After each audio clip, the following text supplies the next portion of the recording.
Do you want to set your child up for success?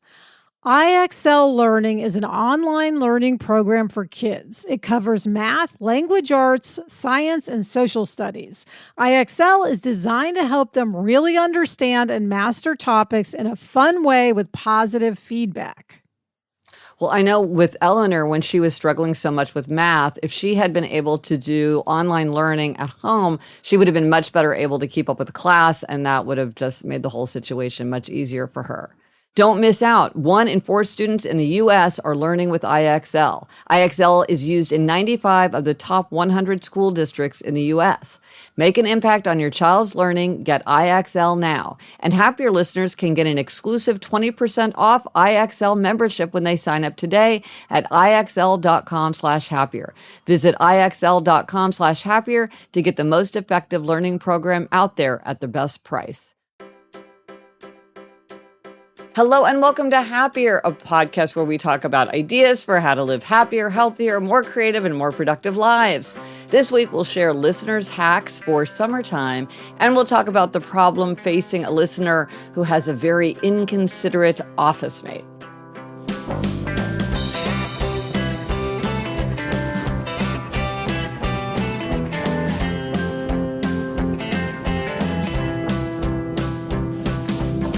I'm Gretchen Rubin, a writer who studies happiness, good habits, the 5 senses, human nature.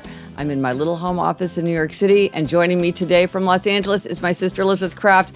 And Elizabeth, one of my hacks for summer is to see you. That's me, Elizabeth Kraft, a TV writer and producer living in LA. And yeah, Gretch, I think I'm going to be seeing you a lot this summer. I hope so. And Elizabeth, I have a big announcement. I'm excited to hit the road for the paperback release of my book, Life in 5 Senses. And I wanted to let everybody know that on June 6th, I'll be in Atlanta, Georgia with Karis Books and More at First Baptist Church of Decatur. And on June 7th, I'll be in Dallas, Texas at Interrobang Books.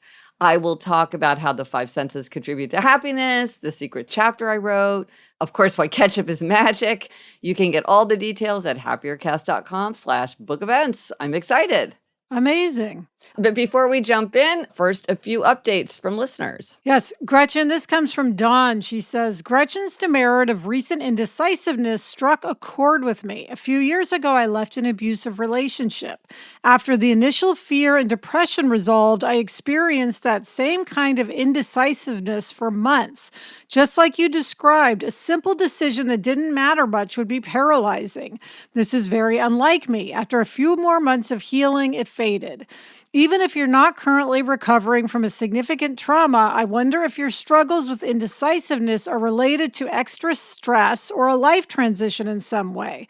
Maybe your brain needs some time to heal from something and it will fade on its own. In the meantime, flipping a coin for such decisions sounds like a good strategy.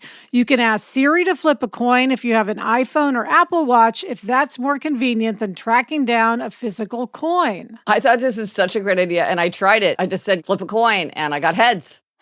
Yeah, and I think this could be good if you had children, too, who are arguing, like, who gets this slice of pizza versus that slice of pizza or whatever. If you wanted to just be like, okay, well, flip for it. That makes it easy. You don't have to hunt down a coin. Fun. And Gretch, we also wanted to remind everyone that we are going to be talking to the amazing Anne Lamott in an upcoming book club episode. Read her #1 New York Times bestseller book of essays, Somehow, Thoughts on Love, or her book about writing, Bird by Bird, which has become a classic, or her wonderful thought-provoking memoir, Operating Instructions, a journal of my son's first year. Read 1, read 2, read all, and send us your questions and comments. Yeah, plus she has 17 other books. So if you want to keep going, keep going. Yeah, we're starting to gather the questions and comments. That's going to be such a fun conversation. And speaking of questions, we are going to do an Ask Us Anything episode. We are getting such funny, interesting questions from listeners, so keep those coming. That is going to be a really fun episode. We haven't done one of those in a while, so I'm looking forward to that. This week, our Try This at Home suggestion is to try some hacks. We've been collecting hacks for summertime from listeners. We got so many great suggestions, lots of things that had never occurred to me or that I'd sort of forgotten about. There's a lot of great stuff here. Yeah, and we want to remind everyone, speaking of summer, you can listen to our Sweep the Deck episode of More Happier if you missed it, where we go through things to do to get ready for summer, to prep for summer. Yeah, these are more hacks. That's about prep. But also, we got a great suggestion from a listener in Australia who reminded me and you, their winter is our summer and vice versa. So she said, hey, it would be great if halfway through the year, if we remind people that we have these things available if you're hitting your summer at a different time. So I put a note to try to remind myself to do that, because that's right. It's not necessarily summer where you are, but hopefully these hacks come in handy. Yes, that is very true.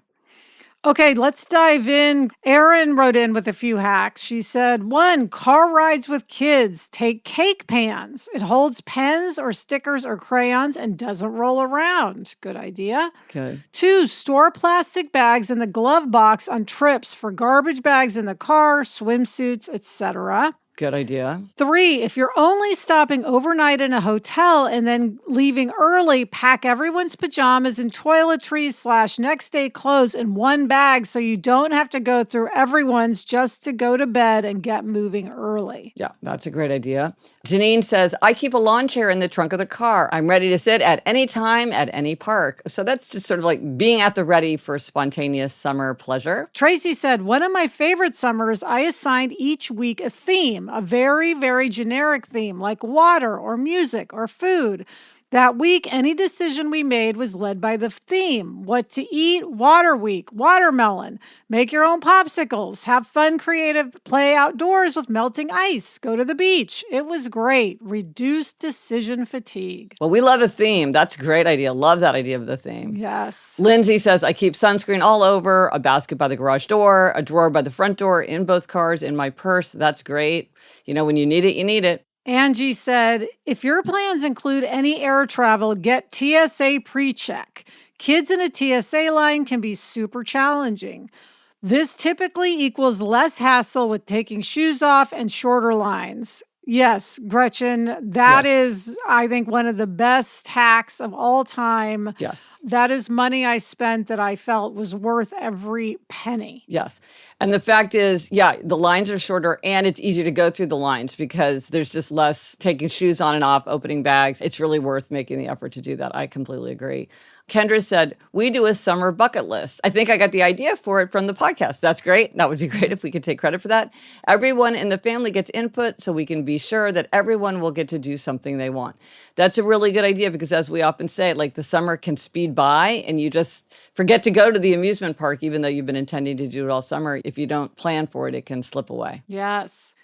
Lauren said, I have an end of the year hack for teachers or anyone who might be moving soon. Every year we have to pack up our rooms for the summer, and I in particular have to clear my room because a summer program put on by the city utilizes my room all summer.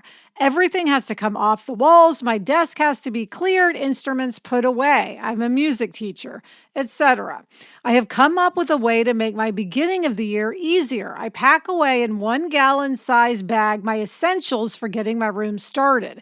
Everything I need to get my room ready to go is in this bag. My stapler, masking tape, scissors, pens, push pins for putting up posters, staple remover, and extra staples. I pack this away in my desk, and at the beginning of the year, when everything else is packed away, I just pull out that bag and I am ready to get started. This would work well for someone moving too. They could make an essential box with everything they need for the first night in their new place. TV remote, bowls and spoons, towels, etc. Well, this is very much like the packing suggestion from the other listener, which is have the basics so you don't have to open up everything just to get the few things that you need. So that's a little planning can save you a lot of time and effort. Now, here's something I had never heard. Amy says, I get hot very quickly. I carry BioFreeze or equivalent roll-on in my purse and put it on my lower back during the peak summer heat, and it helps me cool off a bunch. I never thought of using BioFreeze that way. Yes. Amber said, carry a little finger pump spray bottle with plain water. As long as it's not too humid, misting pulse points like the wrists and neck really helps to cool the whole body. Kind of a similar idea with water. Lindsay says, our city has a park bucket list you can print out and then check off each park as you visit it. This is motivation for us to go to different parks throughout the city.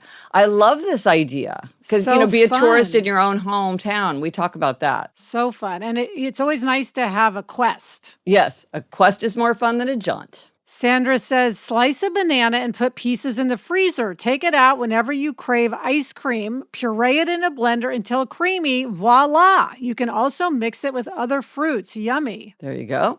Luke says, if there are items of clothing you only ever wear on vacation or on a plane, you can store them year-round in your suitcase or carry-on. Now, this is a great idea, but I will say our mother was recently packing to go on a trip, and she couldn't find her packing cubes because, of course, we're both big converts to packing cubes, so she has some too. She was looking and looking and looking for the packing cubes. Finally, she gave up, opened up the suitcase, and there they were. So if you do that, make a mental note. Okay, I'm keeping these things in the suitcase so that you remember that is where they are. Yes. Tamil says, we always go to the same rental in Humboldt County in California for a week. We each make a list of 5 things we want to do while we are there. Each person gets 1 thing a day. Plus, we get ice cream every day. Such a relaxing vacation with empty beaches and redwoods. Yeah, that's, again, with a little planning, you make sure that everybody gets to do what they want. Amanda has, I've never heard of this, keep baby powder in the car for beach trips. It helps get the sand off feet and legs after. I have never tried that. Neither have I. Claire said, mosquitoes love me, and a few years ago I saw a product called the bug bite thing on Shark Tank. I am willing to try anything, so I ordered it. It somehow suctions the itch out of the bug bite. It doesn't keep you from getting the bites, but it relieves a huge amount of itching, which is a win for someone who is covered with bites all summer. $10 on Amazon, and I recommend them to everyone I talk to. Okay, we'll put in a link. Brian says, for the beach, I have found wrapping your phone in cellophane or a closed Ziploc bag will allow you to use your phone at the beach and not worry about getting sand or water in it. Here's another use for the Ziploc bag. Yes. I think this is a great idea. Yes. April said, I had to send a thank you for talking about packing cubes for years now. There we go. I know. All thanks to my writing partner, Sarah Gretchen. She introduced us to packing cubes. She did. My 10th grader went on a school trip to Italy for April break, and I had given her a set of packing cubes for a Christmas present in anticipation of the trip. Upon her return, she told me that they made a world of difference, especially since they were changing cities/hotels every 2 to 3 days. She said she felt so organized, and her friends were just smushing piles of clothes back into their suitcases each time it was time to pack. So glad you turned me and many others, no doubt, onto them. We love our packing cubes. Can I just say an aside, Gretch? What I love about packing cubes is you can put dirty clothes then back into a packing cube, and so it keeps them separate from clean clothes. Yes. Packing cube hack. Mary says, Sundays. We do ice cream Sundays each Sunday evening in the summer. My young daughters love this. So that's fun, Sunday. And finally, Carol says, for our family, renting camping gear minimizes the clutter of storing items year-round that we really only use a few times each summer. Renting outdoor gear is a bonus rebel hack, too, because we're not locked into one type of trip due to investing in one type of expensive gear. Last summer, we rented a heavy 2-burner camping stove for car camping and also an ultralight stove and sleeping bag and pads for a backpacking trip to a yurt. Finally, rental shops are a great place to ask an expert. The folks who work at our local REI for the discount are excited to ask where we're headed and guide us to the right equipment for that journey. What a fantastic idea. What a great idea. Because that way you get exactly what you need, but you can do all different things. You don't feel like you're locked into one thing just because that's where you've made the investment. So that's a great idea. Yeah. Well, let us know if you do try any of these summer hacks this summer and how they've worked for you. Let us know on Instagram, Facebook, TikTok, Threads. Drop us an email at podcast@GretchenRubin.com. As always, you can go to the show notes. This is happiercast.com/483 for everything related to this episode. Gretch, coming up, you have a hack about how to have a pleasant family gathering or any sort of gathering. But first, this break.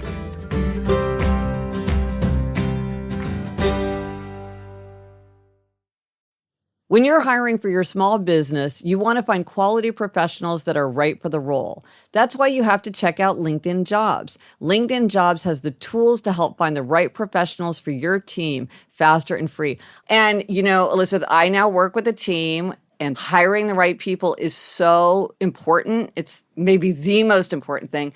And LinkedIn makes the process of identifying and hiring people easy and intuitive. I know that when I've been hiring for my team, it's hard to find quality candidates to interview.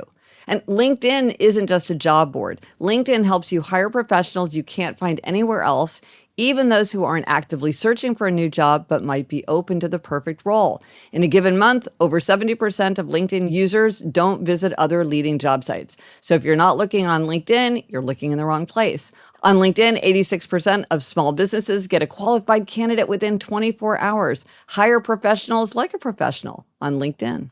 Post your job for free at linkedin.com/Gretchen. That's linkedin.com/Gretchen to post your job for free. Terms and conditions apply. The weather's getting warmer, so it's time to say goodbye to jackets and sweaters and hello to shorts and tees. I wanted to update my wardrobe without spending a fortune, and luckily I found Quince. Elizabeth, I got the flow knit wide leg pant. It's very light. It's perfect for the summer. It packs very easily. I recently went on a trip with my family, and I took it with me, and they were just the thing to wear on a really hot day where I wanted to be covered up, but I wanted something that looked great and also was very comfortable. And the best part, all Quince items are priced 50 to 80% less than similar brands. By partnering directly with top factories, Quince cuts the cost of the middleman and passes the savings on to us. Get warm weather ready with Quince. Go to quince.com/Gretchen for free shipping on your order and 365-day returns. That's QUINCE.com/Gretchen to get free shipping and 365-day returns. Quince.com/Gretchen. Okay, Gretchen, we're back with our happiness hack. And I love this. Yeah, well, I was thinking about it because graduation period is coming up. And last year, of course, as you know, you were there. My daughter Eleanor graduated from high school. And we planned a family lunch out. And I was thinking later, why was that such an unusually pleasant lunch? We were all seated around one round table. It was 15 people. And I thought, oh, that might feel awkward. But it was actually great. And a few times all of us talked in one conversation. It just felt very intimate. It felt warm. It just felt like the conversation was really flowing among all these family members. We have a close, happy family, but this just felt really good. It really was such a great afternoon. Yeah, it was really, and I was thinking, well, why was that? Because sometimes you want to try to put your finger on, it's sort of the opposite of identify the problem. It's like identify what worked. And I realized that the room that I got for this was very quiet. It had no music. It was set off by itself, so you couldn't hear other people eating. Some restaurants now, there's sort of the kitchen is open, so there's the clatter of the kitchen. It was just very, very quiet. And you might have thought well, maybe that would feel sort of lifeless or there wasn't the energy that you get from all of the life around you. It's we had plenty of life ourselves. Yes. We were making plenty of noise with our own conversation. But I just think it meant people could speak to each other without shouting or raising their voices. You didn't have to keep saying to people, what was that? Say that again. Everybody at times could have one conversation very easily. And it just made me realize that's one advantage of being at home. But if you're doing something out of your home, it's something to think about because it really did contribute to, I think, an unusually enjoyable experience, more than other kind of similar experiences I've had. I agree. Seek quiet. And now for a Four Tendencies tip. This is from a listener who has a dilemma and is seeking a Four Tendencies angle to lead her to a good solution. Yes, and her name is Julie in quotes, so we're Yes. guessing that's a pseudonym. Yes. And Gretchen, if someone doesn't know their tendency, they can take the quiz. Yeah, if you don't know what we're talking about when we're talking about upholders, questioners, obligers, rebels, she talks about upholders and obligers in this question. Go to GretchenRubin.com/quiz, take the quiz. It will tell you what you are and give you a little report on the four tendencies. But assuming that you understand the you don't even really need to understand the four tendencies. It's still an interesting question. Yes. So, okay, from quote Julie, the question is, I rent out half of my office to someone I think is an upholder. I am an obliger. We have separate businesses. Our agreement is that she is renting the space. I already had it furnished and had everything I needed for my day to day, but intended that anything she needed to run her business, she would buy herself. However, she is always asking me, can I use your printer? And can I borrow some tape, etc. She's asking to use the space more often than we agreed upon, which cuts into my time and does not benefit me. I think she's just a, well, it doesn't hurt to ask kind of person, but I hate conflict and feel like I'm the bad guy if I say no. And I know I'm approaching obliger rebellion and am going to snap. If I say I don't want to share a printer with you, she asks if she can borrow a screwdriver. If I say, please don't ask to borrow my tape, she'll ask if she can borrow a Sharpie. I'm flashing back to when Gretchen said, I didn't even think that sending emails on the weekend would stress someone else out. Can you teach an upholder to empathize with an obliger? Well, this so much rings true for me. Okay, so I will own it. I'm an upholder, and I can exactly imagine myself in that situation. Because the thing about an upholder is they're really good with clear rules. But when there's not a stated rule, because they will push back if something is too much. They often are not good at imagining that other people will not push back or wouldn't feel good pushing back. And so they're kind of like, well, I'll look out for me and you look out for you and then it'll be fine. And so what I would say is the problem here is that you don't have clear rules. And so the rules should be very, very clear about what the expectations are about who's going to be using what. And the problem is when you are starting to say this is okay and that's okay, then to the upholder, that's like, oh, well, that must be what the rule is. It's okay for me to ask to borrow these things because she's saying fine. This is the thing that obligers have is they don't understand why other people aren't more considerate. And yet the signal that they're sending is they're saying, okay. So, and I think Julie realizes that there is sort of this ambiguity. She's saying one thing, but inside she's very, very resentful. So the upholder, though, is looking for that clear rule. And so I would say the problem is now that you've started, it feels a little aggressive to post a rule, like a list of rules on the wall. But I would say from the get-go, that's good practice, is to always have the rules be very explicit. Because upholders are really good. Like if it were me and there were rules, I would be reading them and reading them and rereading them to make sure that I knew the rules. But if I didn't exactly know what the rules were, I would definitely probably be saying, oh, well, this seems okay. Well, Gretch, as a fellow obliger, because I'm also an obliger, one thing I would suggest she could do now that she's already in the situation is say, oh, this is the first time I'm renting out half the office. And now that we're in it, I realize I need to add $50 a month, $25, $100, depending on the price range, for supplies and equipment. Yes. So this way, yes, she's using your printer, but at least she's contributing to the toner and she's contributing to the staples and all of that. Or maybe she'll say, oh, you know what? I don't want to pay extra. I'll just use my own stuff. And I think that's a really good thing to say. This is the first time I'm doing it. So now I'm realizing that this is an issue. That's something that's like we've all done that, where it's sort of like, oh, I didn't really think through about this. But I think you're exactly right. Yeah, charging for it would either change her behavior or at least make it worth your while, because now you're like, okay, well, I'll charge her for a Sharpie. So then maybe you'll feel less resentful because it won't feel like an imposition. It'll just feel like part of the deal. And along those same lines, if she says, oh, can I have a Sharpie? You could say, yes, you can have it. I'll just add it to your rent. Yes, exactly. And that might be a bit of a pain because you have to keep track. But again, it will point out to her that she's not just getting these things. Right. She's paying for them. Is it worth it for her? Right. No, and one thing too is, talking about obliger rebellion, one thing that might help you as you're dealing with the uneasiness of having this conversation or imposing these rules is to think like, look, if it gets to the point of obliger rebellion, I'll probably kick her out. And it sounds like it's working for her. In fact, it might be working for her too well, since she's using too much of this more of the time than you thought she would. And so to say like, well, really, to meet her expectation, I have to draw a clear line or else this whole thing is going to come to an end. And so really the thoughtful, considerate thing to do is to set it up so that we can continue this relationship. And again, back to the thing about using the office too much, I can see from an upholder might be like, well, if no one's using it, I'll use it because why not? It's just sitting empty.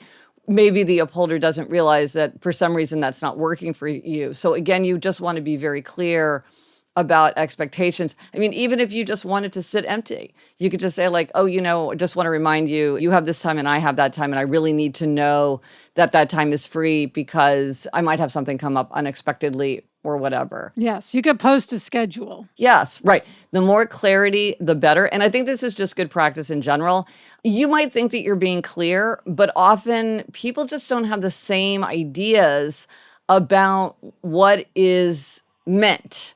And if you have a bunch of stuff sitting out on your desk, somebody might think like, oh, I'll just go over and grab your Sharpie. That's fine. So maybe you're like, well, I'll put it in a desk drawer because to go into someone's desk drawer is much more invasive than just grabbing something from a pencil cup off their desk. Part of it is thinking through how to make lines clear and providing that information. But I hope listeners have a lot of suggestions, because I think this is the kind of thing that comes up often in all different kinds of contexts. It's kind of boundary drawing where you want to be polite and you want to be helpful, but you also don't want to be taken advantage of and you don't want to be resentful. Yeah, Gretchen, I've never had anyone madder at me than when I let a friend sleep in my roommate's bed when he was out of town. Oh, Woo! yeah. He was mad. I didn't think twice about it. So Yeah. It just goes to show people have different ideas about what's appropriate. Yes. Good one. Good one. Well, and now for a listener question, not related to the four tendencies, it's a very useful thing to discuss as we're heading into summer. Yes, Gretchen, we mentioned ticks in our Sweep the Deck episode. So Yes. Sonia said there was a mention of having tweezers for tick removal on the 24 things to do to get ready for summer. Some people believe a tick should be removed by freezing and not squeezing. What is the proper way to remove a tick? So you looked it up. I went to the Mayo Clinic website, and this is what it says. I will read. Most tick bites are painless and cause only minor signs and symptoms, such as a change in skin color, swelling, or a sore on the skin. But some ticks spread bacteria that cause illness, including Lyme disease and Rocky Mountain spotted fever. In general, to spread Lyme disease, a tick needs to be attached to a person's skin for at least 36 hours. Where I live, Lyme disease is very, very serious. Like, this is a very, very serious thing. We take ticks very, very seriously here. So this is the instruction for removal. Remove the tick promptly and carefully. Use fine-tipped tweezers to grasp the tick as close to the skin as possible. Gently pull out the tick using a slow and steady upward motion. Avoid twisting or squeezing the tick. Do not handle the tick with bare hands. Do not use petroleum jelly, fingernail polish, or a hot match to remove a tick. Secure the tick and take a picture. A picture of the tick can help you and your healthcare provider identify what type it is and whether you are at risk of a transmitted disease. You can trap the tick in a piece of tape for disposal in the garbage. Your provider may want to see the tick or a photo if you develop new symptoms. And then finally, wash your hands and the bite site. So I will post a link to people if they want to read more about ticks and how to remove ticks. But the answer seems to be that tweezers is the recommended way of removing ticks. So Sonia, thank you for asking a follow-up question. It's good to have that spelled out. Very useful. All right, coming up, Gretchen gives herself a reading-related demerit. That's not the first time. But first, this break.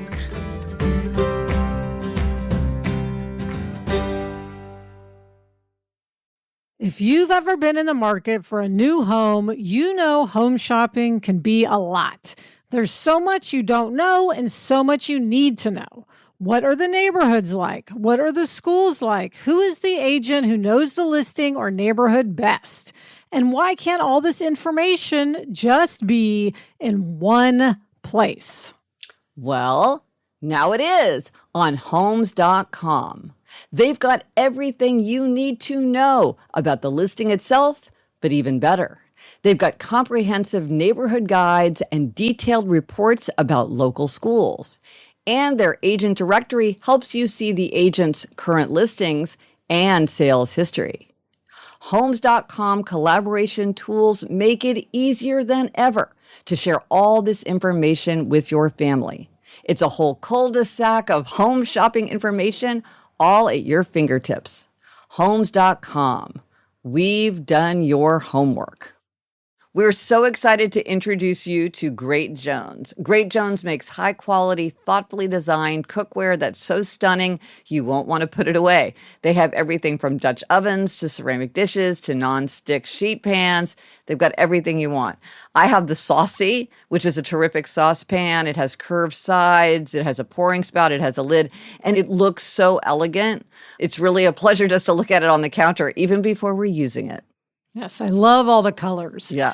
They make stunning gifts that are actually useful. Weddings, housewarming parties, birthdays. It's the perfect gift for the foodie in your life. So upgrade your kitchen and replace those old rusted hand-me-downs with bold, beautiful, long-lasting pieces from Great Jones. Get started today at greatjones.com and get an extra 15% off your first order with promo code HAPPIER. That's greatjones.com, promo code HAPPIER. Eating processed food for every meal isn't healthy for people or for dogs. We all know that. And kibble is subject to multiple rounds of high heat processing, making it an ultra processed food. The farmer's dog is real, fresh, healthy food with whole meat and veggies gently cooked in human-grade kitchens to preserve their nutritional value. My dog Barnaby loves the farmer's dogs. When he sees me pulling one of those packets out, he comes running. It's personalized, vet-developed, and it has recipes for as little as $2 a day.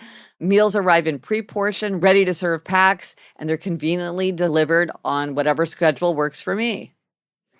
Get 50% off your first box of fresh, healthy food at thefarmersdog.com/happier.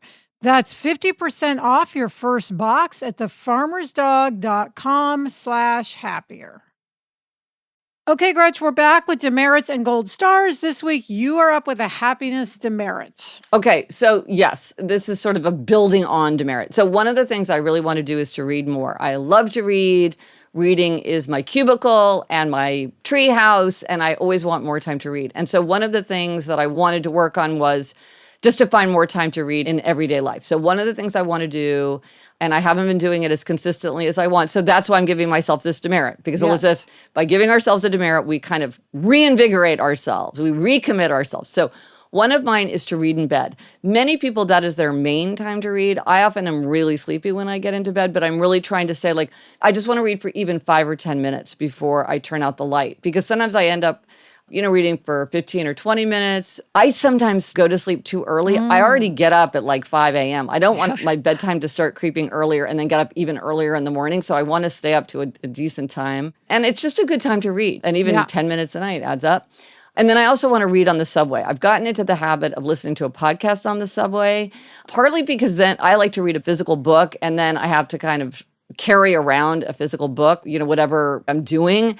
And so sort of like, oh, I just want to be hands-free. I'll just listen to a podcast. But I'm realizing that is really valuable time. And it's not a big deal to carry a book. What am I complaining about? So I want to read before bed every night, and I want to read on the subway when I'm traveling on the subway. Because that time adds up. That's great reading time. And that just means more books to read. Yes. Well, you can report back. I will. And how about you, Elizabeth? What is your gold star? Well, Gretch, I am giving a gold star to my writing partner and co-host of Happier in Hollywood, Sarah. Yeah. Because the other day she really brought me out of my funk. So I was feeling very defeated about something. And I talked to Sarah and she just said the right things and listened and gave me just what I needed to get back on track, get out of my funk, and feel better. And that's a great thing for a friend to do, or a partner. Yeah. Well, in Happier in Hollywood, you all often talk about the challenges and benefits of being partners, being writing partners. And that's certainly a great one because you're in a tough industry. And it's great that you have somebody who cares as much as you do, understands the situation. And it's great that she's able to find the right words to comfort you when you're feeling low. Yes. So gold star to Sarah. Gold star to Sarah. The resource for this week, Father's Day is coming up on June 16th, and I have found from previous years that people like to give my biographies. I wrote 2 short, unconventional biographies. Usually people give 40 ways to look at Winston Churchill. Every year I hear from many people who got 40 ways to look at Winston Churchill. And then coming up in second place, 40 ways to look at JFK, also a popular Father's Day gift. Not as common, I would say, just from my anecdata of what I hear afterward. But it gives me very great pleasure to think that it makes a good Father's Day gift. So if you want to order a copy or read more about them, you can go to happiercast.com/books. There's a lot of information and links there. And then, as always, if you would like to have a signed, personalized, free book plate to make the book more special, you can request a book plate. Remember, these are for US and Canada only because it's a thing that I have to mail, so it's mailing costs. And ask early because there's a little bit of a process. So for me to make sure that I give it to you in time for you to have it for Father's Day, request as soon as possible just so that I'm not pushing the limits there. And you can request those at happiercast.com/bookplate. You can ask for as many as you want within reason. I will mail those off to you. And Elizabeth, speaking of books that people are reading, what are you reading? I am reading Outsmarting the Sociopath Next Door by Martha Stout. And I am reading Forbidden Notebook by Alba de Cespedes. And that's it for this episode of Happier. Remember to try this at home. Try our hacks for summer. Which ones are you going to try? And let us know how they worked for you. Thank you to our executive producer, Chuck Reed, and everyone at Odyssey. Get in touch. Gretchen's on Instagram, Threads, Facebook, and TikTok at Gretchen Rubin, and I'm on Instagram and Threads at Liz Craft. Our email address is podcast@gretchenrubin.com. And here comes your rhyming reminder.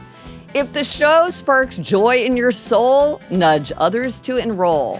Or in other words, to follow, rate, or review the show. We really appreciate it. Until next week, I'm Elizabeth Craft. And I'm Gretchen Rubin. Thanks for joining us. Onward and upward.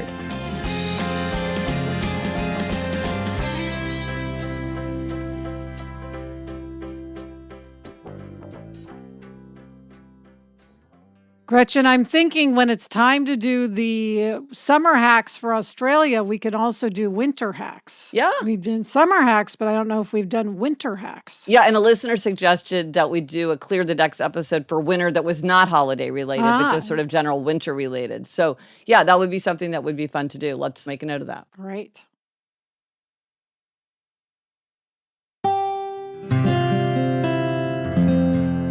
From the Onward Project.